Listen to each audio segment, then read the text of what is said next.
Hello అందరికీ. నేను మీకు ఒక మంచి విషయం చెప్పాలనుకుంటున్నాను. నేను ఒక మంచి డొమెస్టిక్ గోట్ని కదా, మీ అందరితో ఆడుకుంటాను, మీ అందరితో నేను ఉంటాను కదా. నన్ను ఎందుకు మీరు ఇలా మటన్ మటన్ అనుకుంటూ నన్ను కట్ చేసుకొని తింటున్నారు?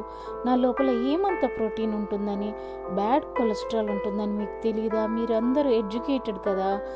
మీకు ప్రోటీన్ కావాలంటే వెజిటేరియన్ ఫుడ్లో సోయాబీన్ ఉంది, మిల్ మేకర్ ఉంది, మీకు పన్నీర్ ఉంది, టొఫు ఉంది, మీకు తినడానికి అన్ని దాల్స్ ఉన్నాయి, పప్పులు ఉన్నాయి, పప్పు దినుసులు ఉన్నాయి. ఇన్ని రకాల మంచి ప్రోటీన్, గుడ్ కొలెస్ట్రాల్ ప్రోటీన్ ఉన్న తర్వాత కూడా నన్ను ఎందుకు మీరు చంపుకొని తింటారు? నన్ను కట్ చేస్తున్నప్పుడు నాకు ఎంత బాధేస్తుంది, నేను ఎంత గిలగిలా కొట్టుకొని చచ్చిపోతాను. మీకు కూడా రక్తం వస్తుంది కట్ చేస్తే, నాకు కూడా రక్తం వస్తుంది. మరి మీకు కట్ చేస్తే పెయిన్ అవుతుంది కదా, నాకు కట్ చేస్తే కూడా పెయిన్ అవుతుంది కదా. ప్లీజ్ మీరందరూ వెజిటేరియన్ అవ్వాలని నేను కోరుకుంటున్నాను ఆ దేవుడికి. ప్లీజ్. నేను మీకు ఎవరికైనా కరుస్తానా?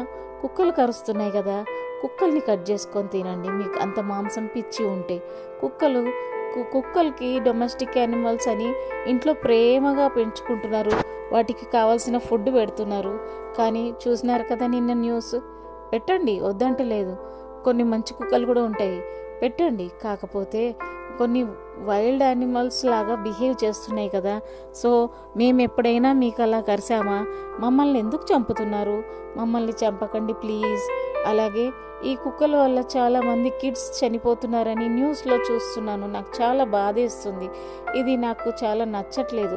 ఈసారి మీరు గవర్నమెంట్ పట్టించుకోకపోతే ఈ 5 years తర్వాత మళ్ళీ ఎలక్షన్స్ వస్తాయి కదా, అప్పుడు ఏ గవర్నమెంట్ వాళ్ళు ఈ స్ట్రీట్ డాగ్స్ అన్నిటినీ తీసుకెళ్ళి వాటికి ఒక సపరేట్ జూ ఏర్పాటు చేసి వాటిని ఒక సపరేట్ ప్లేస్లో ఉంచితే, పబ్లిక్ ప్లేసెస్లో ఉంచకపోతే, అప్పుడు మీ పిల్లలకి, ఎలోన్గా వెళ్ళే ఉమెన్కి, ఎలోన్గా వెళ్ళే మెన్కి అందరికీ సేఫ్టీ ఉంటుంది.